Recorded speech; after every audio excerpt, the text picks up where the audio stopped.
Good morning. I'm Mishka Balsom, CEO of the Greater Niagara Chamber of Commerce, and welcome to GNCC Espresso Live. This webinar series is about a range of issues related to the COVID-19 crisis.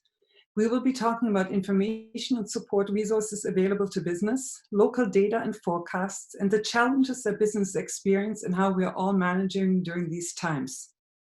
First, let me start out by thanking businesses across Niagara for respecting the advice of federal, provincial, and local health authorities in an effort to slow down the virus. It has to be our #1 priority. We are equally encouraged by the innovation and creativity shown by businesses that have been able to adapt their operational model to online and alternate methods of delivering services and goods, and the examples are plentiful. And I would be remiss to not mention the spirit of generosity shown by businesses to frontline workers and in support of those most vulnerable in our community. It makes us proud to call Niagara home and reminds us every day we're all in this together. While we are dealing with a health crisis on the one side, we are faced with an economic one comparable to no other in recent history. And in times like this, it is critical to connect and hear how other organizations are weathering the storm. We are very fortunate to be joined today by 3 distinguished business leaders to provide us with insight on the impact that COVID-19 has on their operations and the glance of what tomorrow might bring. With us today is Executive Vice President with Walker Industries, Mike Watt, proprietor of Sue & Staff Estate Winery, Sue & Staff, and owner of Henley Honda, Subaru Niagara, and Skyway Fine Cars, Alex Digenis. Sue-Ann, Alex, and Mike, welcome to the webinar, and thank you for being here. Before we get started, Zoom technology is the technology we're utilizing, and you as participants are currently on mute, but we want to encourage dialogue. And so if you have any questions, there are 2 options. You will see on the right-hand side of your screen the symbol of a hand, and by clicking that, we know that you want to ask a question, and we will unmute you. Please watch for it. And the second option that is available to you is that called chat. And it's a field where you can type in the question. We can see it, the panelists can see it here, and we'll do our best to get to it, as well as those questions that we have received via email or social media. But let's get started. Let's start out by getting a sense of what the past 5 to 6 weeks have looked like for your businesses and what has changed in your business. Mike, maybe if I could ask for you to go first.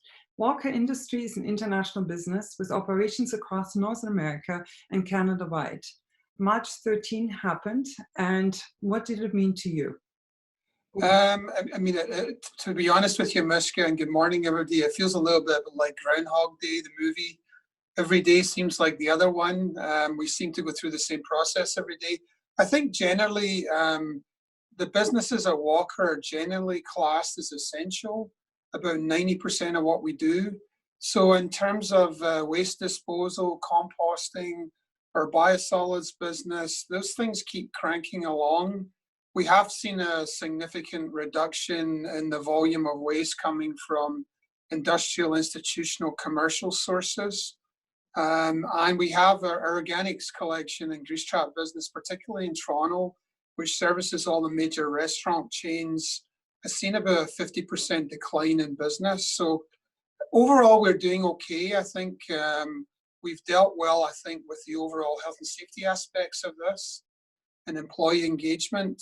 But we are obviously doing a lot of contingency planning right now with respect to, is this thing going to last for 3 months and we start moving back up again? Or if it lasts longer, we're trying to do some contingency planning mainly on an economic basis to determine whether we need to do other things to keep the business stable.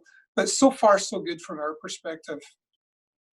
Thank you. It's really helpful. Can I ask you just a follow-up question to this one?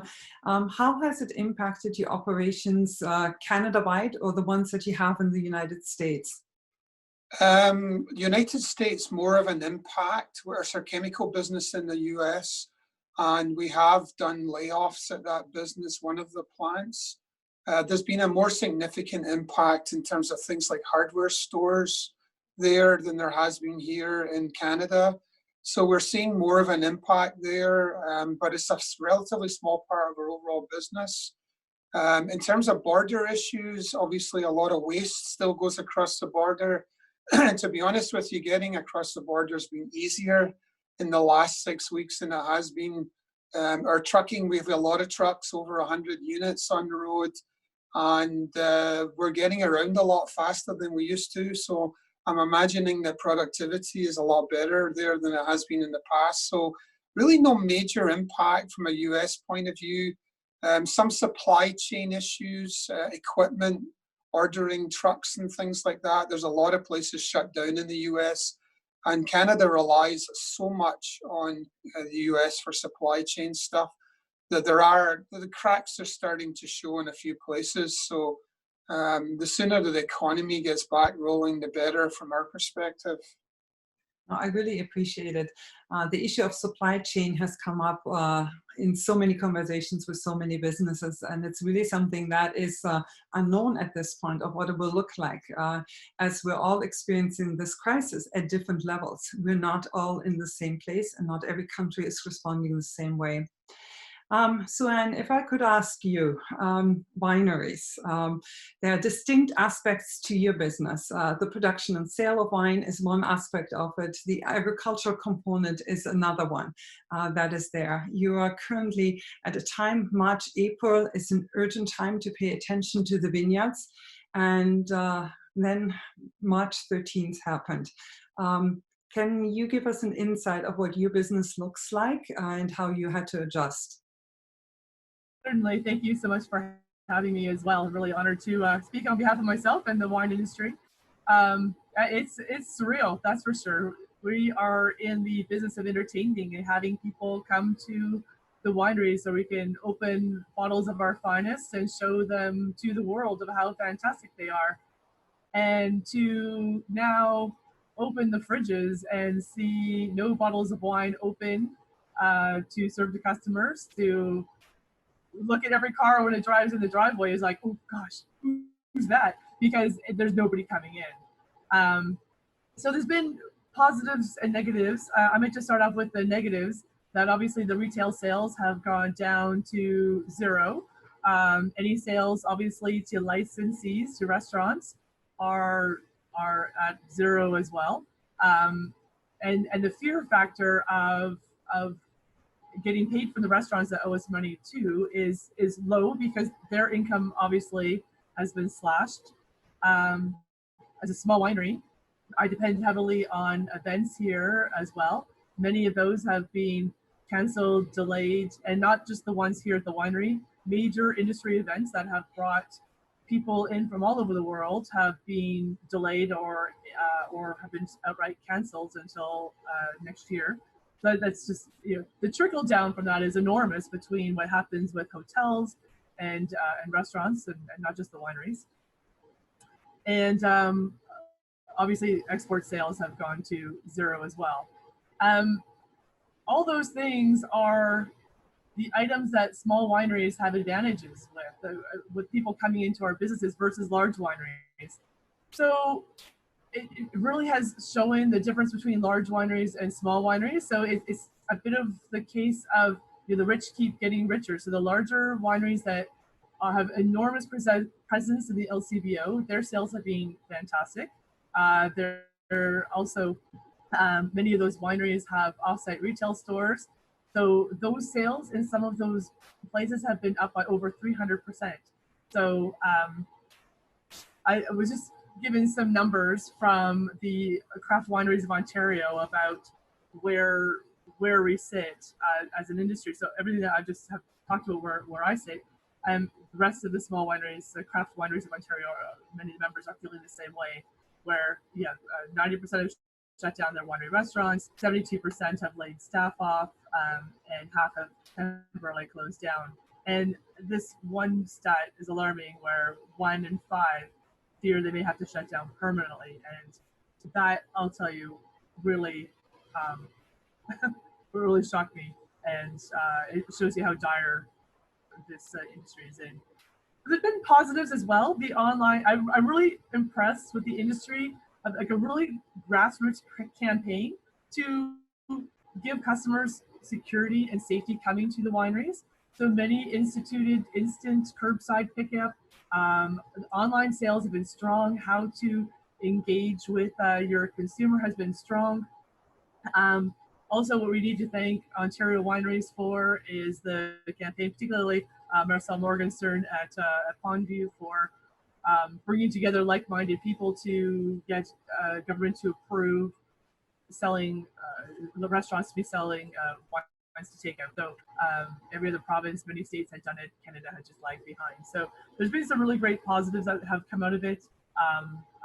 New laws that exist now that didn't beforehand. So, but it's a bizarre time. Thank you very much. I agree with you. There are some positives when we look at the things that have come out from both the provincial and federal government in support of the industry.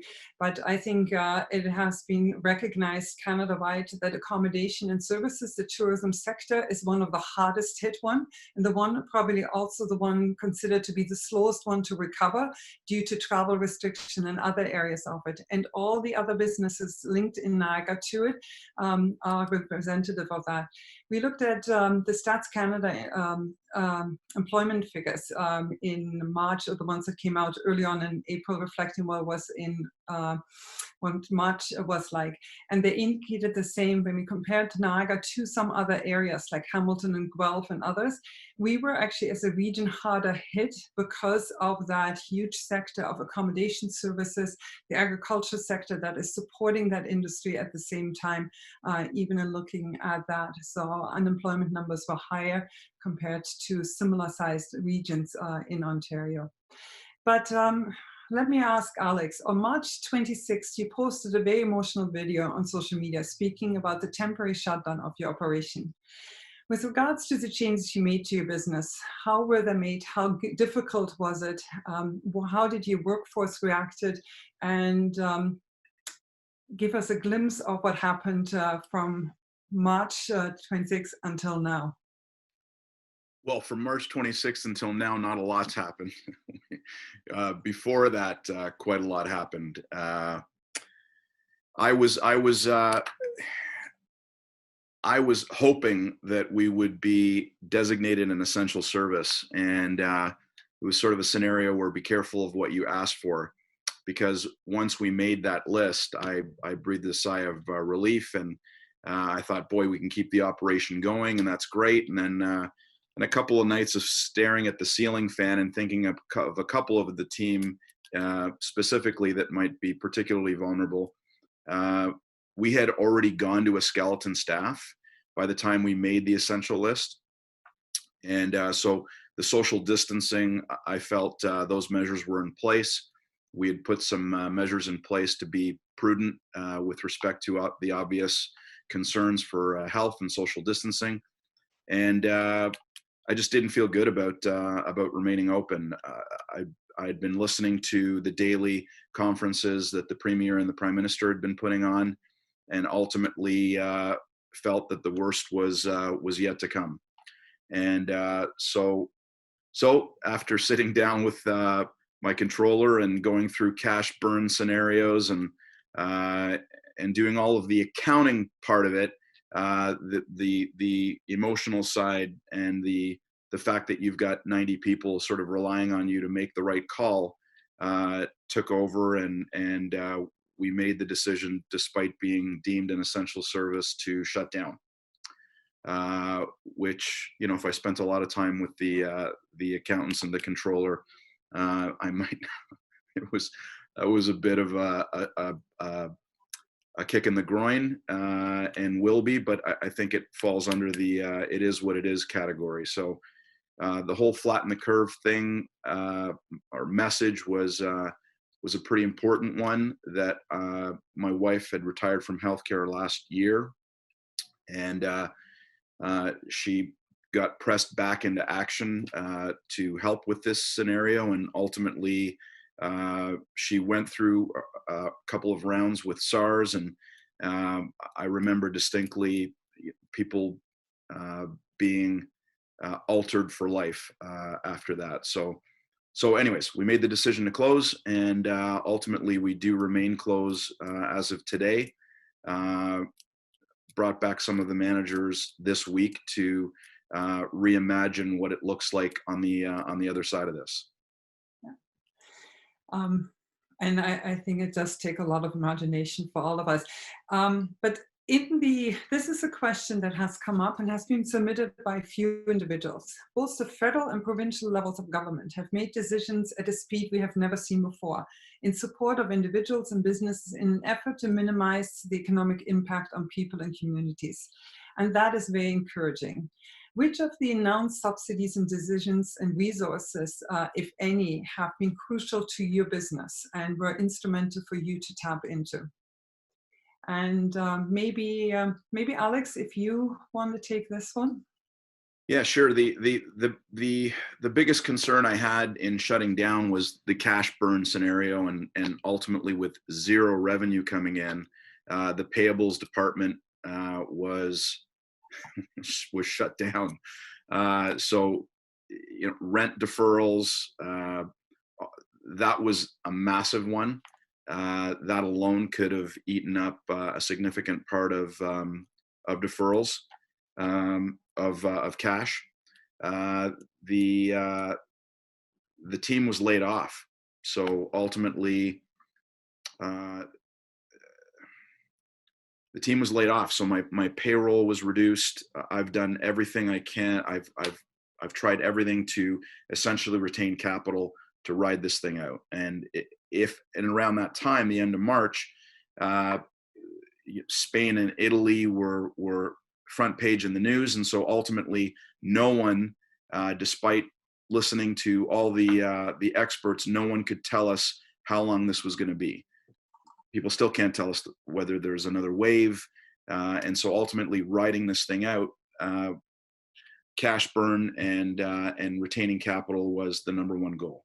And so in terms of programs, the ability to potentially scrub rent, the ability to potentially, see my team make something with unemployment insurance, and subsequently the ability to bring some people back at a number that the government was subsidizing were pretty key for us. Yeah. I think you're mentioning all the things that we hear. Cash flow is king. It's king most of the time, but it's more critical than ever beforehand. On the average, they say that Canadian SMEs have a cash flow of about 27 days. So if you take a look at how long we have been in it and the impact it would have on so many businesses, I think a lot of them, every one of them had to make a decision when it comes to that. Mike, looking at the provincially and federally announced subsidies and resources, is Walker Industries able to tap into any of it? Yeah, I mean, Mishka, to be honest with you, we're probably too large to qualify collectively for some of that stuff. In fact, we haven't accessed, as far as I'm aware, any government programs right now. I mean, obviously for us, our customers are our number one concern, because if they're not around, we're not in business either. So I think a lot of this stuff has been great in terms of small and medium-sized businesses being able to access these funds, either directly for their employees or for themselves, and rent deferrals, because that's what's going to keep these people in business and start paying us again when the economy ramps up. So we have not been able to access any of that, and probably at this stage in the game, to be honest with you, given the financial scenario planning we've done, do we really need to access that right now? So it's really about hoping our customers get through this. And if the Premier starts opening up the economy a little bit in the next 3-4 weeks, then we're hopeful that some of those customers will come bouncing back. We're particularly upbeat about the construction business. We do think that's one of the first that's going to get opened up. And in terms of our aggregate business, that's a big part of our cash flow. So if we do open up outdoor construction quickly, I think we'll see that part of the economy get back on track quite quickly. So no, we have not been able to access any of the programs so far. Yeah. But it's interesting how you're indicating how it has an indirect impact on you. You depend on the customers that are the ones who need to access it. And I think you're absolutely right. Sue-Ann, how about you? Any of the programs that the federal or provincial governments have offered, have they been helpful to you? Are they assisting you at this time? Sure, I guess I'll start off federal. My first thought is always with my employees, making sure that they're safe knowing that there was dollars secured for them as soon as possible, and those programs rolled out quickly, gave me it made me feel like some comfort level for them, knowing that they're taken care of first. That was great. And then also putting money in consumers' pockets so they can keep on buying wine, for instance, curbside and home delivery. So that was definitely a plus. Still looking for, as a business, something I can access easily and something I can get dollars to me quickly, just as quickly. The $40,000 loan has been helpful. I just received yesterday that I qualified and that the money was in there, so that's good to know. I can start drawing on that to pay off some of the payables. When I have payables outstanding, I don't sleep at night. I know that I owe money to other hardworking businesses, and I don't look it on my ledger. On the provincial side, the province has been awesome. Stan Westerhoff has been so fantastic at listening to our concerns. Some of the things that they've done for us is defer the payments, because obviously we, as a alcohol industry, we owe a lot of money to the province every single month, and they've deferred many of those payments and extended licenses, moved up how quickly they'll return money to the wineries through the VQA support payment. But there's still a lot of work to be done there. Deferring payments still means that I still owe it when we've had when our sales have been so low for the last month, and looks like the next 4 months. Deferred payment just keeps me up at night, knowing that those dollars still need to go out. So as said, so the help has been there, but we need more. Yeah. Glenn, while you have the mic, one of the things that have come up of policies or asks that that often come from the wine industry, one of them has to do with the interprovincial trade, especially if the international markets are not there. What can we do as a country? Do we need to ask for that? And the elimination of the 6.1% basic wine tax to sustain especially the small wineries in Ontario. Would you like to comment on either one? Are both of them critical to your industry? Sure. How do we fix this situation? Well, when we look at wineries, what we need is what we've always been asking for, and that doesn't change. In fact, this situation absolutely amplifies where we are and why we are. So if we could eliminate the 6.1% beer and wine fee, that's not something new that we've been asking for, and that will go straight to the small wineries, the ones that are suffering the most. We know through the Grape and Wine Performance Study that it's the wineries that are $5 million and less in revenue were already neutral in revenue and in a negative situation.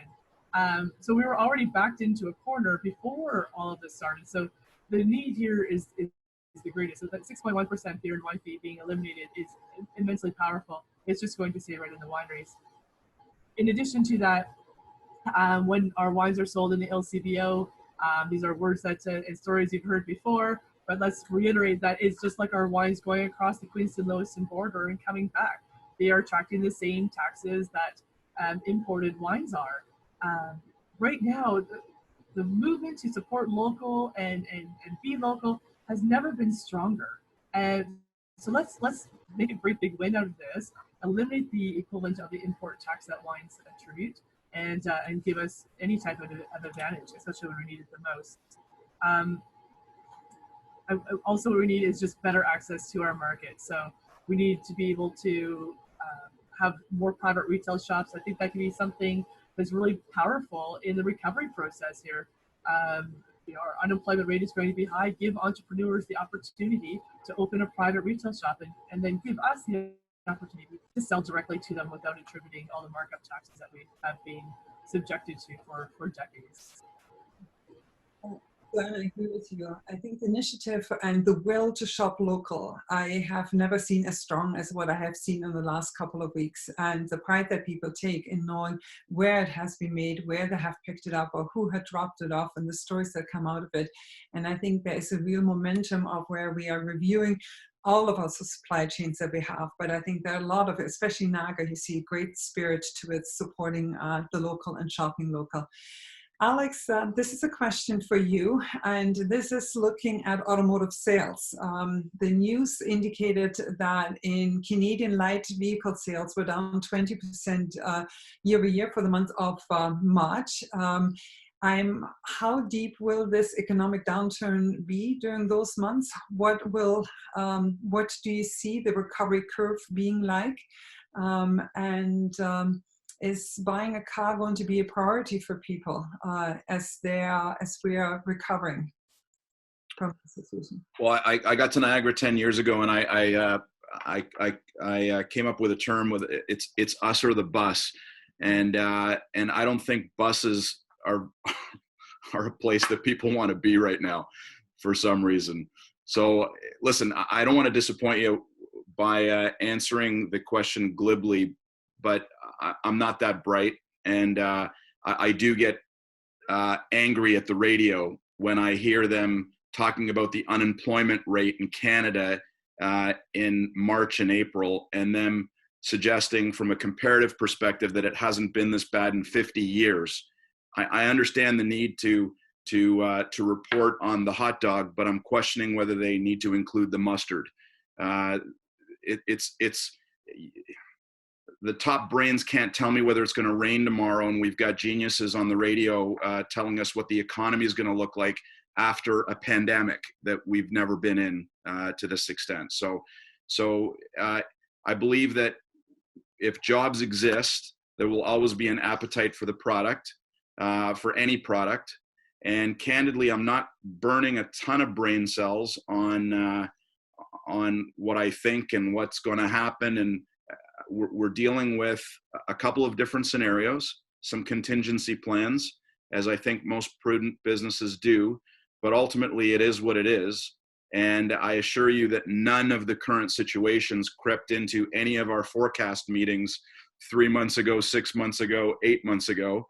And so ultimately we're in uncharted territory, but I'm not going to prognosticate. I mean, 4 months ago, I heard a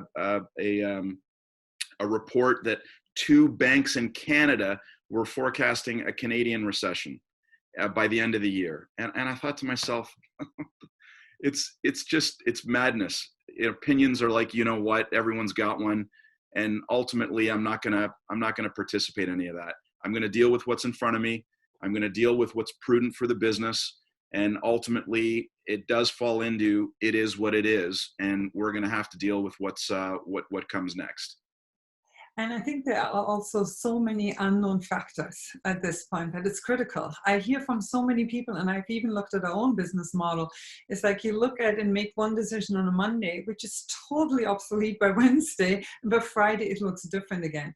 But there's one question that has come in, and I think that's an interesting one. As a lot of businesses in Niagara are small businesses, who did you personally turn to advise you on how to move your business forward? Because I believe that all of you had to adjust your business plans and make changes too. Who did you turn to? Mike, if I could ask you, what information do you turn to with people, individuals that have assisted you in revising your business model? I think generally as an executive here, and we have one thing that's come out of this actually is better communication amongst teams. I just want to stress that. So I think we're talking a lot more. We're doing a 3 times a week Zoom call with the whole exec. Normally that group would meet once a month. So I mean, this is a new time, and I think we're going to continue that post-COVID. I think there's you turn to everybody. You turn to your peer groups. I'm a member of TEC, which is one of the business peer groups run in Canada. You turn to your compatriots in Vancouver and Montreal, wherever you know people, and you ask them what they're doing. You talk to the accounting companies, you talk to the banks, you get advice from all over the place. And as Alex said, you got to kind of take that and make your own decisions about how to move the business forward. And I think things were changing week to week. It seems like now, for us at least, Alex is not there yet, and Suzanne's not there. This is a new normal. We've businesses settled down. We're talking more day to day now about just running the business rather than about COVID. And I'm a bit of an optimist in terms of the economic comeback here. But you do reach out and you get an amalgam of opinions and you make your own decisions about how you're going to move the business forward and whether you should do layoffs, how do you accommodate that, what's appropriate to do with staff. You ramp up the community. I mean, a lot of people are saying ramp up the communications. I think we're doing a lot better job of communicating with our employees these days. I see we got a parking lot out here where all our truckers are. I see health and safety meetings out there, socially distanced with senior managers out there talking to staff that probably normally wouldn't have gone to too many of them. So I see our engagement level up. So there's a lot of positive coming out of this. And you just got to take the best of what you hear from other folks and decide what you want to do moving forward as a business. And I hear this as well. I think it's really helpful, even for a webinar today, of people from businesses to hear how you're dealing with it, giving the suggestions. Many have said, turn to your financial institution, turn to your bank, to your accountant, get some legal advice of what can be done, talk to your peers and see how they're approaching it, because maybe there's an idea that they have that can be transferred and into your own business. I think it's critical. One of our attendees, Annette, has a question, and this is the question. I'm curious to hear from all the panelists thoughts on how the governments on all levels will recover from all the build-up of debt in helping business and individuals. So this is less geared probably to you as an individual, but it's really saying how can the governments recover from this build-up of debt? And maybe who would like to take it first? Mike, would you like to? And then sure. Yeah, I mean, I would. I mean, I'm a bit like Alex on this. I'm a lot less concerned about debt right now from a government perspective. I think the government will want to get the economy back and moving as quickly as possible. Local government is a whole different ballgame, but certainly the province and the feds, we've got all kinds of indications from them, particularly in the construction end of things, because construction does drive a lot of economic activity, that they're going to be investing big time in the economy. And I think regardless of the debt situation, the province and the feds have got no choice but to really boost the economy in whatever way they can. And that's going to mean more debt. Locally, a whole other ball game. Traditionally, municipalities can't run deficits. Obviously, some of them probably will. There's going to be unpaid taxes from business. I really haven't thought that one through. I'm sure you've had politicians on the show that have talked about this. So I'd be less concerned about that debt load on a short-term basis and more concerned about getting people back into work and buying wine from Sue-Ann and buying cars from Alex. I think that's how we get this thing back on track. Very well. Alex, what about you? Well, I mean, there's only two angles on this. There's expenses and there's revenue. And so ultimately when revenues are down through collection of taxes or the expenditures are out, they're going to have to take a look at other expenses, and they're going to have to do what you and I do at home. And if we were used to eating chicken, we might be eating tuna. And ultimately, that's the reality that people are going to face. I'm talking about governments now. And listen, I think obviously with massive expenditures comes the propensity to potentially do the easy thing, which is tax more. And I think to do the more difficult thing, which I know Mike and I have had a few discussions on Niagara's propensity to tighten belts and to take a look at every line item from a municipality perspective, but also from a regional perspective. They might look at shedding some layers and ultimately getting more streamlined. Crazy idea.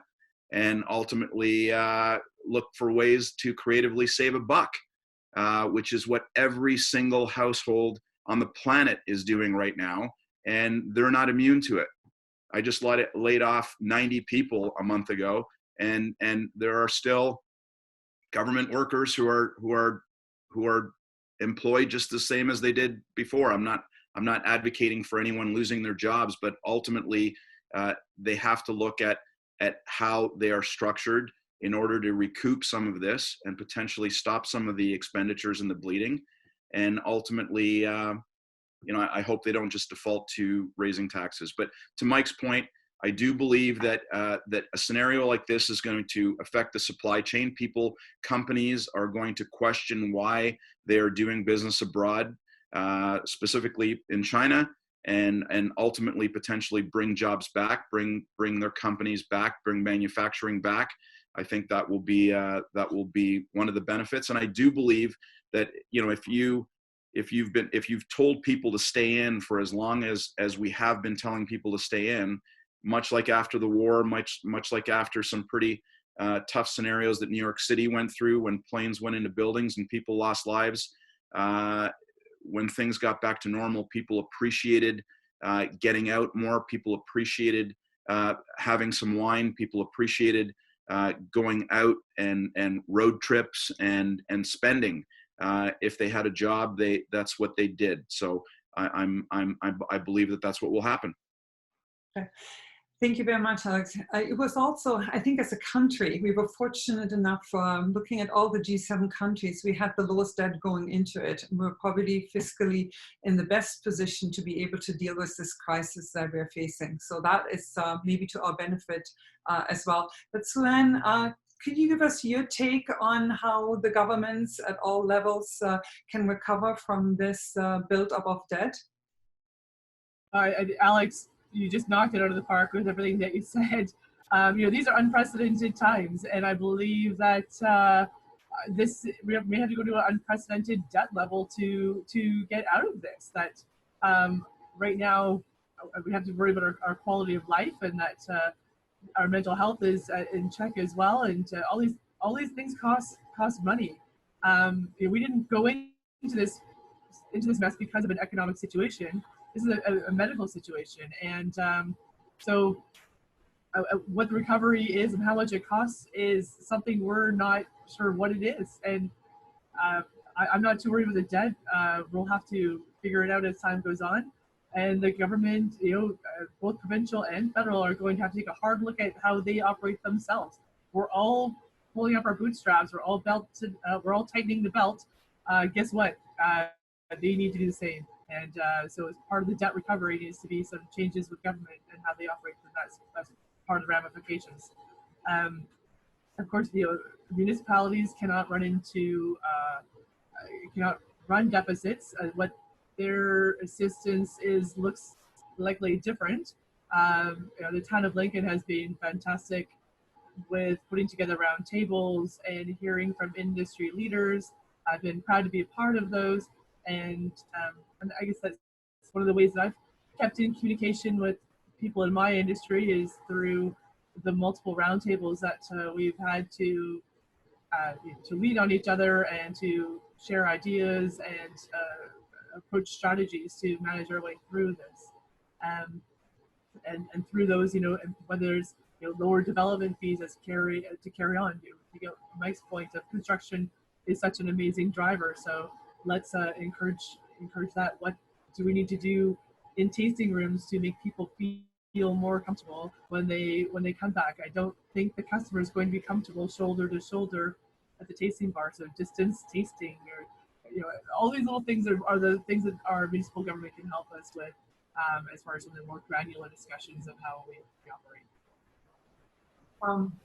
I really appreciate all of your input and feedback on this one. One of the things that we're looking at is saying that we are in this unprecedented times and we have to ask for decisions to be made differently. And one of the key aspects of it is that we don't look at that in silos the way we have always looked at it. Because if health only looks at it as saying like it's a health crisis, it's not the case. It's an economic crisis at the same time. It impacts education at the same time. It impacts municipalities as much as it does the federal government. It impacts our export strategy, our supply chain, our position worldwide. And I think one of the most critical things that can happen and that we're hopeful of is that it will break down the silos that have for so long existed, and then we look at how much we actually are interdependent on one another in dealing with this. Because this is only today's pandemic. It's not to saying that there is not a reoccurrence of it, or that we don't have another crisis. And the idea is, how do we strengthen ourselves so that we're prepared for whatever tomorrow looks like at the same time? And the idea is we're all in this together.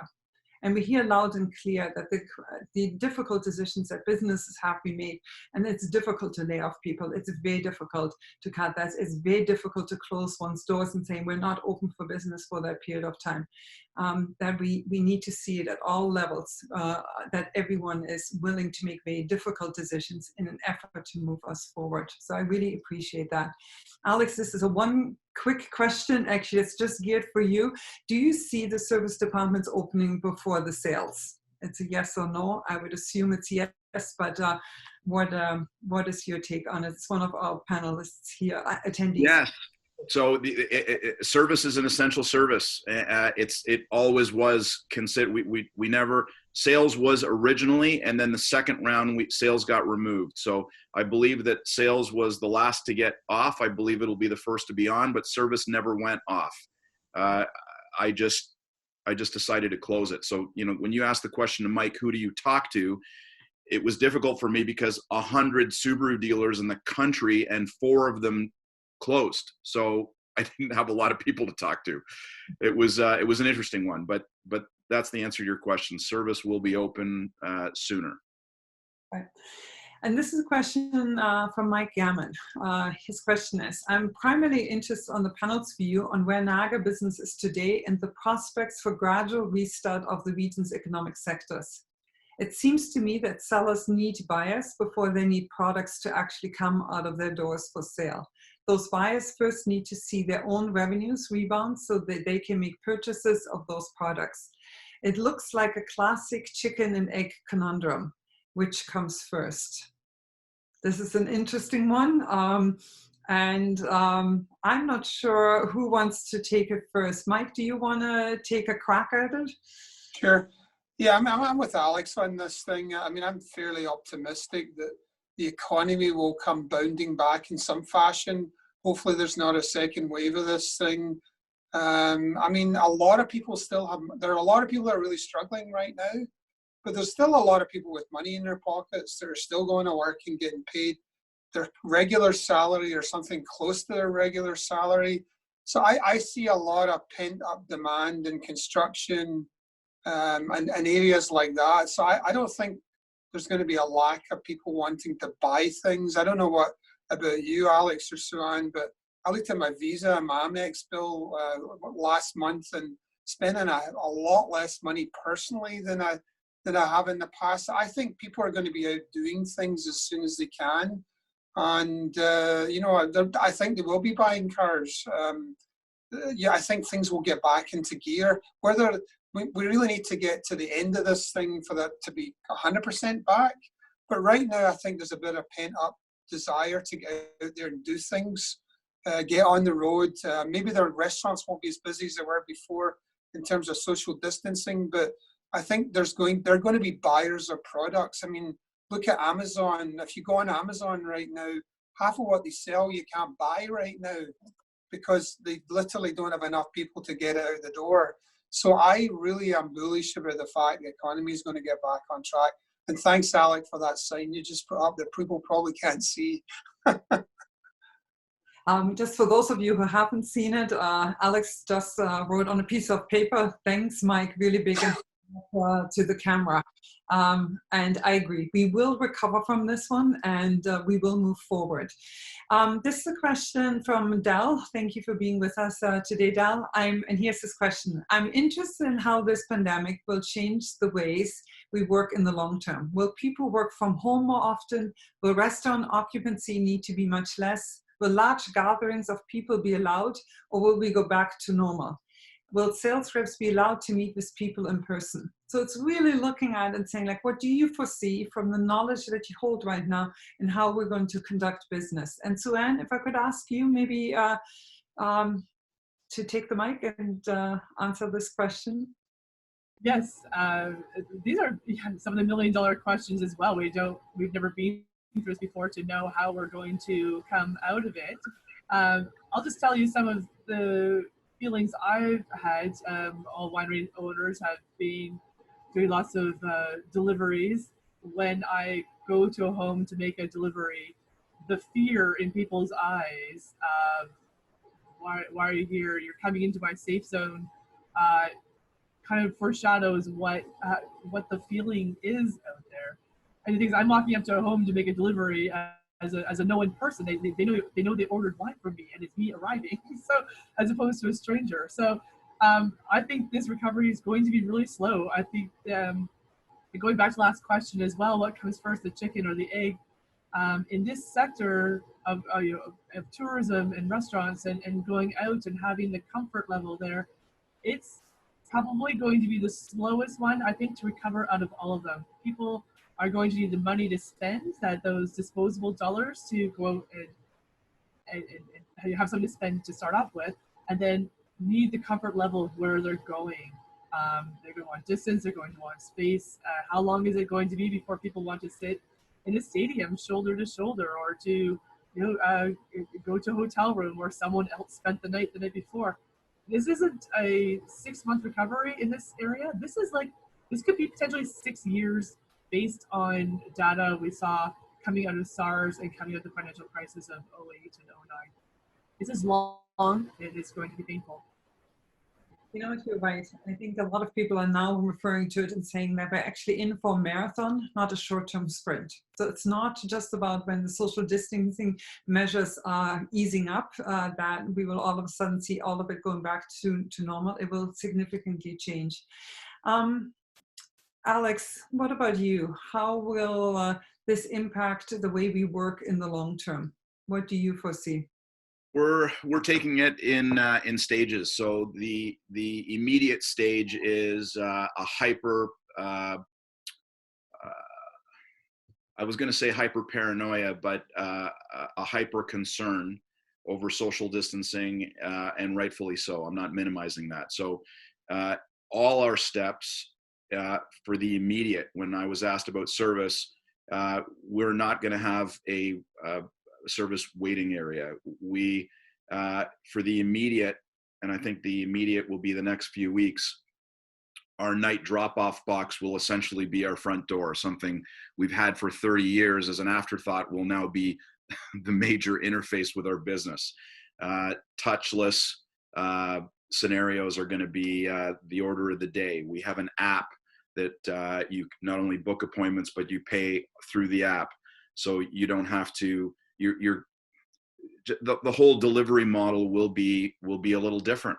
Our sales department is already working on amassing YouTube videos that basically show our product in a favorable light. So if a customer is not able to test drive the product, they're going to be sent a host of different delectables to consume on YouTube, not Sue-Ann's delectables.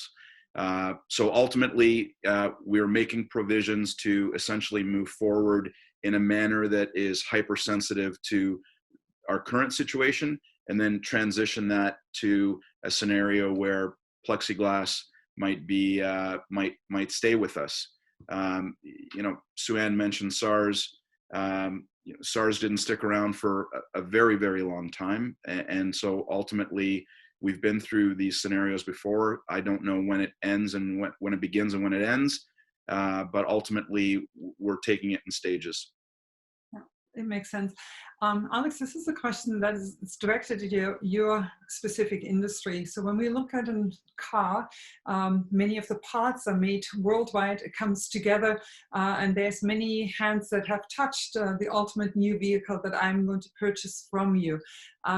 Are there any concerns from your industry about the interruption of supply chain and the ability to provide product? Yes, it was a concern very early on.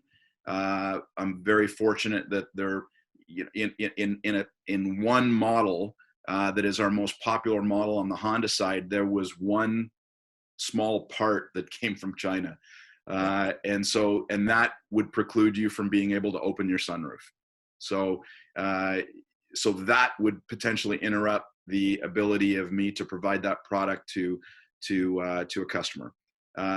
So that whole thing is being reimagined and reviewed, and ultimately we're how this plays out is an interesting one, right? So I've got ground stock, I've got incoming units, but production has been arrested right now. It's been postponed. It's been held to zero. So how we ride this out? Obviously, we're not selling any. We've got ground product. Once the doors open, we run that out through the year.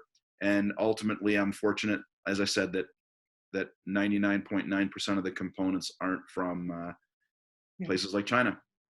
And maybe the ones that are, or places that we can't, where our supply chain is interrupted, that creates opportunities on a local level too. So it's, well, I've talked to people in other industries that were fortunate that they were not in China, and ultimately they said that their services have been amplified to an extent that people are definitely wanting to look at North American supply chains and looking to avoid what's happened in that neck of the woods. yeah. Another question that has come in from Neil Thornton. First of all, compliment to the three of you. You're all incredible leaders, and I can only second that. What are you doing to stay motivated and focused? Mike, if you want to take a look at that. It's these are difficult times. We're inundated with news. We're looking around when we take our drives through our neighborhoods, and the streets are often empty. We can't gather as much. What are you doing to stay motivated and focused? Yeah, I mean, I'd love to answer the previous question as well, but I'll answer Neil's question first. I would say, like a lot of people, I've been through a few crises in my life. Maybe this is the worst, maybe it's not. And I remember the one thing I'd say to everybody out there: if you're running a business, you have to be the strong person in the room, even if you're not feeling it, or you got to fake it for everybody else. Because if you're not having that optimism, that go forward attitude, let's focus on the future, not right now. Like if you're not that person, that's a bad thing. Like you need to be the leader, and real leaders come to the surface in these kind of situations. So to me, that, and personally, it's about a routine. It's about working out every day. It's about eating properly, trying to get enough sleep. Like just make sure that you're on top of your game 100% of the time. But on the previous question, like I think we're going to reinvent a couple of things. We're going to reinvent how we do sales going forward. Like I'm on the board of a company in Burlington, and the guy there was talking to me about, these guys sell marine equipment across the world. And he was talking to me, his sales force is now divided into two camps. The guys that used to go on an airplane didn't know how to sell anything to anybody unless they were in their office. And then there's a whole bunch of maybe younger folks, maybe some older people that are now finding these kind of tools to get out and are actually getting in front of clients more easily than they were before. So I think you're going to see a lot more of this kind of selling rather than what we've done in the past, a lot less travel. I've been spending about an hour every day just picking up the phone or Zoom and talking to random employees across Canada. And I can tell you, I'm not going to be flying to Vancouver as much, because I've talked to the guy that runs their Vancouver shop more in the last 5 weeks than I've talked to him in the last 6 months. We've found ways to communicate more easily. We don't have to get in airplanes anymore. I really think fundamentally business will change as a result of this crisis. I hope that people don't go back to their old habits. And it's unfortunate for the airline business, but I just don't, I mean, we always thought we needed to be in somebody's office to make an impact. Sometimes that's the case, but in a lot of cases, I think you're just going to be doing a Zoom call or whatever and make it work, right? Because we don't need to get in a plane most of the time. You're right. I think that we will look at different. I see Alex's hand up. You want to, Alex, over to you. Look, so who's nobody on this panel sugarcoating it? This sucks. This is crap. It's terrible. I was talking to a 22-year-old nephew, and he was telling me exactly that, about how terrible it was. And I'm not minimizing anything that anyone's going through right now, but man, if this is the test of our time, I can sleep at night knowing that my 22-year-old son is not fighting a war in another part of the world. We're not getting shot at by a foreign army. So far, the nightly bombing raids have missed my home. There have been tests in our generation, in our lifetime, in our parents' lifetime, that have really put things in perspective a little. And again, I'm not minimizing financial hardship and the mental anguish that comes with that. I'll tell you what I'm not doing and what I'm not listening to are the geniuses that get airtime on radio pontificating on what's going to happen with the economy and the stock market. I don't know how many times I've told people to put the ruler away for 30 days. Put the damn ruler away for 30 days. And it is what it is. And again, I am not minimizing payables, and I'm not minimizing eating tuna. But at the end of the day, boy, you've really got to focus on what to avoid as much as you do what you have to take on. And I totally echo what Mike said, in that, you know, a loved one looked at me and said, hey, I'm not freaking out because you're not freaking out. And ultimately, I think that, you know, when you're standing in front of your team and you're delivering a message, that message better be on point. And so when people ask me how you doing, I just laugh and say, I'm doing unbelievable. That way they don't know if it's unbelievably good or unbelievably bad. But it is what it is, man. And ultimately we gotta go with it and do the best we can with the situation that we've been given, and call bullshit on the super geniuses that want to tell you what's going to happen with the economy in the next year or 6 months. Thank you. And it does give us perspective, Alex, is what you have said. One of the things I'm always reminded of is that someone said that in some ways, in times of crisis, are the times when you actually earn your stripes. When everything is going well and the economy is going well, you know what? I'm not saying that it's easy to run a business in those times, but significantly easier than in other times. And I think we earn, if it's a title, if it's stripes or anything else, during these periods of time. And that sometimes can be motivating as well. This is a question, and it's for Sue-Ann. Sue-Ann, do you predict an upswing in sales moving forward for the Niagara region because of the shutdown or potential difficulties in supply from big wine regions such as Italy, France, Napa Valley, and others? And this question is coming from Jay Higgins. Sue-Ann? Hi. I do predict an upswing in Niagara wine sales for two reasons. One has been identified there, right, because of the interruption in supply chain. That kind of is almost happening anyway as well because of the sea and rail blockages that were happening before this whole crisis started. There was already a slowdown of momentum of products throughout the country. So there was a bit of a potential challenge starting there. We know the shipments aren't coming in right now as they typically would be. So yes, so Niagara will increase, but Niagara also will increase because of the lack of availability of imported wines, but also because of the change of the market that I think people are really into buying from their local restaurant, buying from the local butcher, buying from the local flower monger or a shoemonger. They're also into buying Ontario and buying Niagara wine. And we need to be really specific about this as well, that when you're buying VQA wine, that's the local choice. Right